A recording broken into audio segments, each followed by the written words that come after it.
6 प्रकार की स्वतंत्रता देने की बात की गई है, लेकिन यहाँ पे कितने प्रकार की है? 5 प्रकार की स्वतंत्रता देने की बात की है। वो कौन कौन सी कही गई है वो देखिएगा। विचार, अभिव्यक्ति,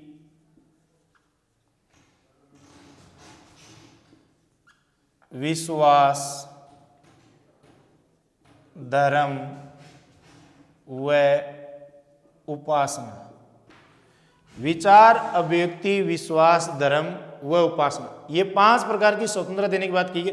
इनका भी एक क्रम है, आपको इनको भी क्रम में व्यवस्थित करवा सकता है एग्जामिनर, इसलिए ध्यान रखें। विचार, अभिव्यक्ति, विश्वास, धर्म व उपासना। अब देखिएगा, ये विचार एवं व्यक्ति की जो स्वतंत्रता है यह अनुच्छेद 19(1) में उल्लेखित भी है। इसलिए प्रश्न ऐसे भी पूछ सकता है एग्जामिनर कि आपके विचार एवं व्यक्ति की स्वतंत्रता कहाँ कहाँ पे उल्लेखित है, तो आपके प्रस्तावना में उल्लेखित है, आपके मूल अधिकारों में अनुच्छेद 19(1) में उल्लेखित है। ठीक है, अब एक प्रश्न ऐसा भी बना सकता है एग्जामिनर यहाँ से कि आपके लिख देगा कि कुछ स्वतंत्रताएं लिखेगा और उसमें पूछेगा कि इनमें से प्रस्तावना में कौन सी उल्लेखित है। तो आपको विशेष रूप से ध्यान में रखना है 5 ही स्वतंत्रताएं आपको लिख दिया। जैसे घूमने की स्वतंत्रता जो अनुच्छेद 19(1) में, वो आपको यहाँ पर प्रस्तावना में नहीं देखने को मिलेगी। तो ऐसा थोड़ा सा आप ध्यान रखें। इसके बाद में नेक्स्ट बात करते हैं कि 2 प्रकार की आपके समानता देने की बात कही गई है। अब वो 2 प्रकार की समानता कौन कौन सी देने की बात कही गई है देखिएगा। प्रतिष्ठा व अवसर की समानता। प्रतिष्ठा व अवसर की समानता है वो देने की बात कही गई है। तो ये 2 प्रकार की समानता देने की बात कही गई, एक प्रतिष्ठा है, एक अवसर की। यानी अवसर की समानता हमें अनुच्छेद 16 में भी मिलती है। लेकिन तो अनुच्छेद 16 में क्या लिखा हुआ है? लोक नियोजन में अवसर की समानता, यानी सरकारी नौकरियों में अवसर की समानता। तो अवसर की समानता भी ऐसे पूछ सकता है कि कहाँ कहाँ पे उल्लेखित है, तो प्रस्तावना में उल्लेखित है, आपके मूल अधिकारों में अनुच्छेद 16 में भी उल्लेखित है। इसके बाद में हम नेक्स्ट बात करते हैं कि हमारी ये जो प्रस्तावना है इसके अनुसार, प्रस्तावना के अनुसार हम बात कर रहे हैं संविधान की। तो प्रस्तावना के अनुसार संविधान को 26 नवंबर 1949, 26 नवंबर 1949, अगर हम विक्रमी संवत के हिसाब से देखें तो मिति मार्गे शीर्ष शुक्ल सप्तमी विक्रम संवत 2006। तो देखिएगा अंग्रेजी कैलेंडर के हिसाब से हम देखें तो 26 नवंबर 1949, हमारे विक्रमी संवत के हिसाब से देखें तो मिति मार्ग शीर्ष शुक्ल सप्तमी विक्रम संवत 2006 को संविधान को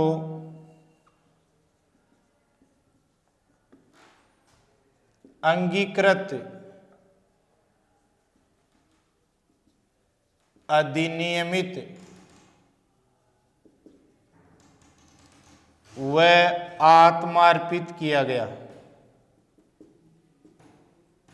आत्मार्पित किया गया। तो प्रस्तावना के अनुसार संविधान को 26 नवंबर 1949 को आपके अंगीकृत अधिनियमित व आत्मार्पित किया गया। अब देखिएगा यहाँ से क्वेश्चन क्या क्या बन सकते हैं अपने सामने। तो पहली चीज तो ये देखें कि हमारे एक विक्रमी संवत की बात आ रही है यहाँ पे। तो पहले तो इसकी बात करते हैं कि विक्रमी जो संवत है इसकी शुरुआत जो हुई थी वो 57 ईसा पूर्व में हुई थी, यानी ईसा के 57 जन्म के 57 साल पहले आपके इसकी शुरुआत हुई थी। मतलब सीधा सीधा ये है कि हमारा जो अंग्रेजी कैलेंडर है इससे विक्रमी संवत 57 साल पुराना है। अब इसके बाद में बात करते हैं कि ये जो 3 शब्द है इनका मीनिंग क्या है। अंगीकृत, अधिनियमित व आत्मार्पित किया गया। देखिएगा हम वापिस शुरुआत में आते हैं कि प्रस्तावना में क्या लिखा हुआ है, हम भारत के लोग। तो अब ये जो हमारा जो संविधान है इसको एक्चुअली जो स्वीकार किया गया वो संविधान सभा के सदस्यों के द्वारा हस्ताक्षर करके स्वीकार किया गया। लेकिन ये जो संविधान सभा के सदस्य थे ये प्रतिनिधित्व जो कर रहे थे वो किसका कर रहे थे? भारतीय जनता का प्रतिनिधित्व कर रहे थे। इसलिए हम भारत के लोग हमारे संविधान को क्या कर रहे हैं? अंगीकृत कर रहे हैं, अधिनियमित कर रहे हैं, वह आत्मार्पित कर रहे हैं। अंगीकृत का मतलब क्या है? कि हम इस संविधान को हमारे जीवन का अंग बना लेंगे। भाई अंग बनाएंगे तो ही हम इसके अच्छे से आपके देखभाल कर पाएंगे, सुरक्षा कर पाएंगे। अधिनियमित का मतलब होता है कि अधि का मतलब ऊपर, नियमित का मतलब लागू करना। इस संविधान को हम हमारे जीवन के ऊपर क्या कर लेंगे? लागू कर लेंगे। और आत्मार्पित, आत्मार्पित का मतलब है कि इस संविधान के प्रावधानों को हम आत्मा से स्वीकार करते हैं, और जिस भी चीज को हम आत्मा से स्वीकार करते हैं उसका हम अच्छे से पालन भी करते हैं और दूसरों को पालन करने के लिए प्रेरित भी करते हैं। तो ये कुछ हमारी प्रस्तावना है, उसके अनुसार भारतीय नागरिकों को देने की बात की गई है। 3 प्रकार की न्याय, कौन कौन सी? सीक्वेंस में ध्यान में रखें। आपके 5 प्रकार की स्वतंत्रता, इसको ध्यान में रखें। 2 प्रकार की समानता, इसको ध्यान में रखें। अब हम नेक्स्ट बात करते हैं कि हमारी जो प्रस्तावना है इससे रिलेटेड और क्या क्या एग्जाम में क्वेश्चन पूछे जा सकते हैं। तो देखिएगा, हमारे कुछ वर्ण हैं उनका अनुक्रम पूछा जा सकता है। तो जैसे आपके वर्ण लिख देगा और उनका पूछेगा अनुक्रम। अब वर्ण क्या क्या लिख सकता है वो देखेगा। वर्ण लिख सकता है अगला बंधुता, स्वतंत्रता, समता व न्याय। बंधुता, स्वतंत्रता, समता व न्याय, ये शब्द लिख देगा। अब इनको आपके अनुक्रम में व्यवस्थित करवाएगा कि पहले कौन है उसके बाद कौन है। तो देखिएगा, अभी हमने बात की थी आपके स्वतंत्रता, समानता और न्याय की, तो उसी के अकॉर्डिंग हम इसका आंसर ले लेते हैं। सबसे पहले आ जाएगा न्याय, इसके बाद में आ जाएगा आपके स्वतंत्रता, इसके बाद में आ जाएगा समता यानी समानता, और इसके बाद में बंधुता यानी बंधुत्व। ऐसा प्रश्न भी एग्जाम में पूछा जा सकता है। नेक्स्ट बात करते हैं कि हमारी जो प्रस्तावना है इसमें देखिएगा संसदात्मक, हमारे संसदीय शासन प्रणाली संसदात्मक व्यवस्था है, इसमें संघात्मक व्यवस्था के लक्षण पाए जाते हैं। और एक वर्ड है धार्मिक न्याय, धार्मिक के आपके न्याय। तो संसदीय शासन प्रणाली हमारी मूलभूत आपके एक प्रकार से व्यवस्था है, संघात्मक व्यवस्था इसमें और धार्मिक न्याय। लेकिन ये सब कुछ हमारे हैं, लेकिन फिर भी आपके इनका उल्लेख प्रस्तावना में नहीं किया गया है। हाँ, अभी आप बात करोगे कि न्याय में तो आपके आ रहा है, लेकिन न्याय में कौन कौन सी न्याय आ रहा है? सामाजिक, आर्थिक व राजनीतिक न्याय। धर्म जो शब्द है वो स्वतंत्रता में है, न्याय में नहीं है। इसलिए एग्जामिनर इस प्रकार का क्वेश्चन भी आपके सामने प्रस्तुत कर सकता है। इसके बाद में हम नेक्स्ट बात करते हैं कि हमारी प्रस्तावना से संबंधित कुछ विवाद हैं, उसकी हम बात करें तो आपके विवादों में नंबर 1 है एक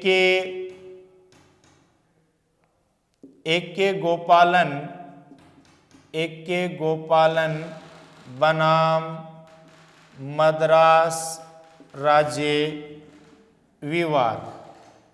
एक के गोपालन बनाम मद्रास राज्य विवाद, और ये विवाद है 1950 का। कब का है? 1950 का विवाद है। तो अब देखिएगा कि आपके ये व्यक्ति प्रस्तावना को लेकर कोर्ट में जाता है। अब हमारा सुप्रीम कोर्ट है, इसके संदर्भ में निर्णय क्या देता है कि प्रस्तावना है वो संविधान का महत्वपूर्ण आदर्श है और इसे संविधान की आत्मा माना जा सकता है। क्या माना जा सकता है? संविधान की आत्मा माना जा सकता है। यानी आपके संविधान के अंदर आत्मा का कंसेप्ट पहली बार जो आता है वो कौन से विवाद में आता है? एक के गोपालन बनाम मद्रास राज्य विवाद में। यानी प्रश्न ऐसे भी पूछा जा सकता है कि आत्मा सिद्धांत का प्रतिपादन जो हुआ वो कौन से विवाद के तहत हुआ था? तो ये आपका विवाद है। दूसरा जो विवाद है वो आपके बहुत ही महत्वपूर्ण विवाद है, बेरूबारी विवाद। अब ये बेरूबारी जो है ये विवाद है 1960 का। अब बेरूबारी एक्चुअली एक क्षेत्र का नाम है जो कभी भारत में था, आज बांग्लादेश में है। देखिए, भारत और पाकिस्तान की सरकार के मध्य समझौता हुआ था कि बेरूबारी क्षेत्र है, भारत सरकार पाकिस्तान को सौंप देगी। जैसे भारत सरकार ने ये कहा तो पश्चिम बंगाल की सरकार ने इसका विरोध किया कि बेरूबारी क्षेत्र पाकिस्तान को देने से पहले जनमत संग्रह कराइएगा। इसका विरोध हुआ तो मामला सुप्रीम कोर्ट में गया। सुप्रीम कोर्ट ने ये कहा कि बेरूबारी क्षेत्र पाकिस्तान को देने के लिए जनमत संग्रह कराने की कोई आवश्यकता नहीं है, संसद संविधान में संशोधन करके ऐसा कर सकते हैं, यानी बेरूबारी क्षेत्र पाकिस्तान को दे सकती है। अब हम बात करते हैं कि हमारी प्रस्तावना से संबंधित इसमें क्या बात थी। तो बेरूबारी विवाद में प्रस्तावना के संबंध में सुप्रीम कोर्ट ने कहा कि बेरूबारी जो विवाद उसमें ये कहा गया था कि प्रस्तावना संविधान का भाग नहीं है। प्रस्तावना संविधान में क्या नहीं है? भाग नहीं। अब भाग नहीं है तो इसमें संशोधन भी नहीं किया जा सकता, क्योंकि हमारे जो संविधान में संशोधन करने की शक्ति है वो संसद को अनुच्छेद 368 के तहत दी गई है। तो जब कोई आपके पार्ट उस संविधान का भाग नहीं है तो संसद उसमें संशोधन भी नहीं कर सकती। तो ये क्वेश्चन भी कई बार एग्जाम में आता रहता है कि किस विवाद के तहत प्रस्तावना को संविधान का भाग नहीं माना गया है, वो बेरूबारी विवाद 1960।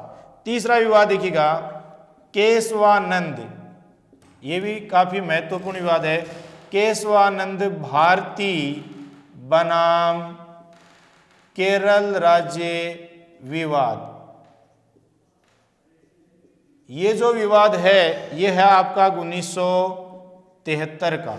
अब केशवानंद भारती बनाम केरल राज्य विवाद में जो सुप्रीम कोर्ट ने निर्णय दिया था वो ये दिया था कि प्रस्तावना संविधान का भाग है लेकिन वाद योग्य नहीं है। अब वाद योग्य नहीं, इसका मतलब क्या है, और वाद योग्य है इसका मतलब क्या है। यानी हमारे संविधान में या संविधान के बाहर कहीं पर भी कोई प्रावधान है, उनको लेकर हम न्यायालय में जाएं और न्यायालय उन्हें लागू करने का आदेश सरकार को दे सके, वो आपके प्रावधान वाद योग्य में आता है। और इसको लागू करने का आपके सर्वोच्च न्यायालय आदेश नहीं दे सकते, न्यायालय आदेश नहीं दे सके, वो वाद योग्य में नहीं आता है। तो प्रस्तावना में जो कही गई बातें हैं उनको लेकर आपके सुप्रीम कोर्ट सरकार को आदेश नहीं दे सकता कि आप इन्हें लागू कीजिएगा, इसलिए वाद योग्य नहीं है। एग्जाम्पल के तौर पे आप देखिएगा, इसमें बात आई है प्रतिष्ठा की समानता देने के बाद। अब देखिएगा, प्रतिष्ठा जो है वो आपके व्यक्तिगत आपके प्रयासों से हासिल की जाती है, आपके किसी के द्वारा दी नहीं जा सकती। इसलिए कोई व्यक्ति अगर इस बात को लेकर न्यायालय में जाता है तो न्यायालय ये बात लागू करने का आदेश नहीं दे सकता।